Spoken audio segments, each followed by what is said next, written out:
আচ্ছা, তুমি যদি মানুষ হতে তুমি কোন ধর্মটি বেছে নিতে?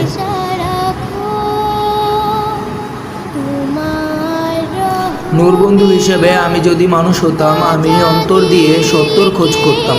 আর যদি আমি খুঁজে পেতাম এমন একটি ধর্ম যেখানে আল্লাহ এক, যার কোনো অংশীদার নেই, যার রসূল ছিলেন সন্তুষ্টিত, সৎ এবং মানবতার জন্য সর্বোত্তম আদর্শ, যার কিতাব কুরআন কোনো পরিবর্তন ছাড়াই আজও আছে, যে ধর্ম মানুষকে ভালোবাসা, দয়া, ইনসাফ, হক কথা বলার শিক্ষা দেয়, যে ধর্ম কবর, আখিরাত, হাসর, জান্নাত, জাহান্নামের স্পষ্ট চিত্র দেয়।